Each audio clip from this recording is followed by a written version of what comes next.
Hello and welcome to another episode of Entertainment News. Today's video is about Kevin Smith's Supergirl episode has charm but doesn't quite soar. You know when little kids put on a performance and objectively it's not very good but you'll end up enjoying it anyway because the kids are so cute and they are trying so hard.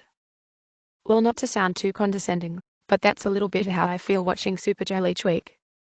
Despite how much it's grown since its early days, this is still a series with significant flaws. Yet even as I can see them, those weak spots don't bother me as much as they would on a show with less charming enthusiasm at its core. I don't think I'm just making excuses. The ability to create a show that's consistently likable is in and of itself an impressive feat. It's just one that's harder to pin down in a review. It's easier to point out plot holes and uneven character development than it is to highlight the charming performances, tiny character interactions, and refreshing sense of optimism that make the show go down so easily. But while Supergirl Lives has plenty of moments of ephemeral charm, it struggles when it comes to establishing stakes. Supergirl is always going to be a show where the heroes win in the end, but there should at least be a palpable sense of danger along the way. Yet even though Supergirl and Mon-El are both left stranded and powerless on a planet halfway across the galaxy, the episode never makes their perilous situation feel like anything more than a minor inconvenience. Part of the problem is that Supergirl has a lot of characters and storylines to serve at the moment, which leaves little room for anything to breathe.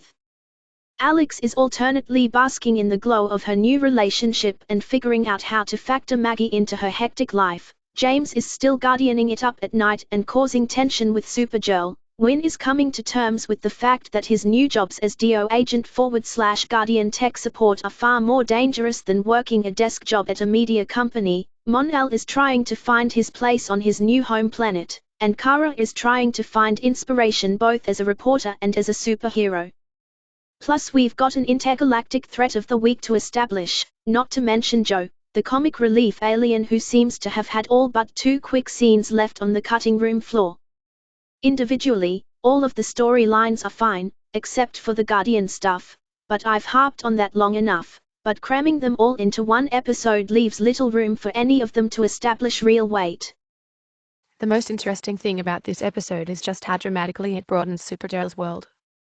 While the first half of the season established the idea that aliens are a thriving minority on Earth, Supergirl Live sets a new precedent wherein Kara and company can pretty casually visit other planets too.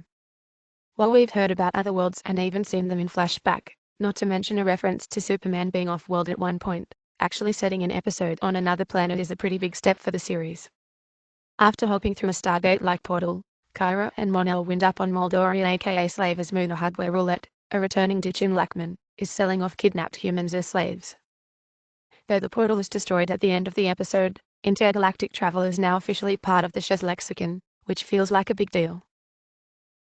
The problem is, there's never any real threat that Kara and Mon-El won't be able to rescue the stolen humans they are tracking down.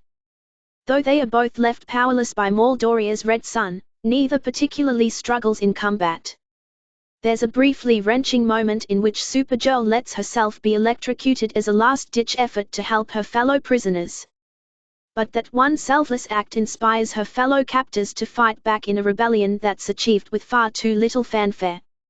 Almost as soon as the fight starts, Roulette and her assistant, Difficult People's James Urbaniak, are behind bars.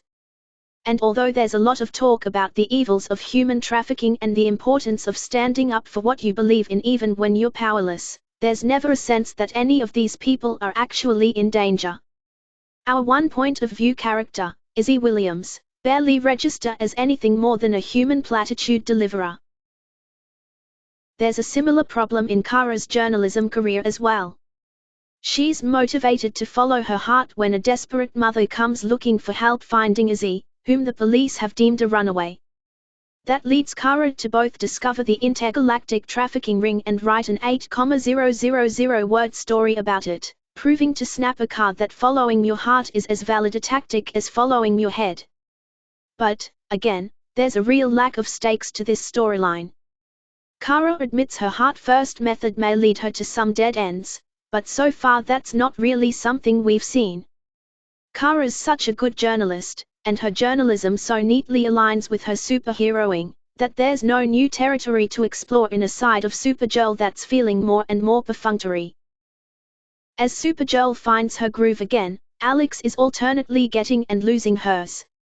After enjoying some early relationship bliss, Alex pushes Maggie away in a moment of crisis. That forces her to come to terms with the fact that she has some issues with compartmentalization. She and Maggie work through it, but aside from a truly delightful moment in which Maggie admits she totally figured out the whole Kara is Supergirl thing, their fight feels too much like a retread of their rocky courtship. Elsewhere, Mon-El and Win both grapple with the idea of what it means to be a hero. It's nice to see Jeremy Jordan asked to do something more this season than just provide comic relief, and this is easily his best performance since Childish Things. I have quibbles with the idea that the best way to train a new agent is to throw him into a dangerous intergalactic battle with zero backup, and, like most things in this episode, it wraps up a little too quickly and easily, but Jordan sells the hell out of Win's mini-arc. Chris Wood similarly does a lot with a little when it comes to the story of Mon-El deciding he wants to be a superhero. The whole thing rests mostly on the awkwardly staged moment in which Mon-El proves willing to take a bullet, or at least a ray gun blast, for Kara. But what it lacks in depth, it makes up for in charm, with Wood exuding an insane amount of chemistry with Melissa Benoist. Their interactions are the sort of thing that's harder to describe in a review yet go a long way towards making the episode engaging. But again, despite the show's constant reminders that he used to be a bad boy, there's no real question as to whether Mon-El will step up to the plate when he needs to.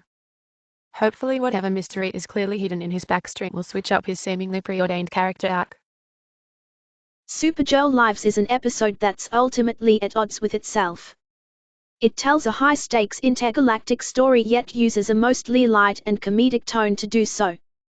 That leaves it feeling hollow but not entirely unenjoyable to watch. I'd love to see the show find the confidence it had back in its excellent season premiere. But for now, a little Supergirl comfort food isn't the worst thing in the world. Stray observations. Kevin Smith directed this episode, and it's named after his unproduced Superman script from the 1990s. I quite enjoyed the gag of an off-screen Kara throwing bits of clothing at Mon-El as she changed into her Supergirl outfit, which felt like a Smith touch to me. Also, his daughter Harley Quinn Smith plays the missing girl Lizzie Williams. Tonight's episode seems to confirm the theory I've seen floating around the comments section that Mon-El is actually the Prince of Daxam and not one of the Prince's bodyguards. I am not sure that fully jives with the flashback we saw in Survivors, but we'll see. In reference to the fact that an entire bar full of innocent aliens were brutally murdered in the mid-season finale, Mon-El mentions that the place was short-staffed after the incident. Okay. Yellow sun grenade, fun piece of technology or cheap deus ex machina. Mon-El awkwardly pulling Kara's blanket over himself delighted me far more than it probably should have. Fellow AV Clubber Kayla Kumraya Pajayana wrote a wonderful piece about the ways in which Alex's coming out story mirrored her own. It's definitely worth a read. Thanks a lot for watching. Please subscribe to our channel for daily videos.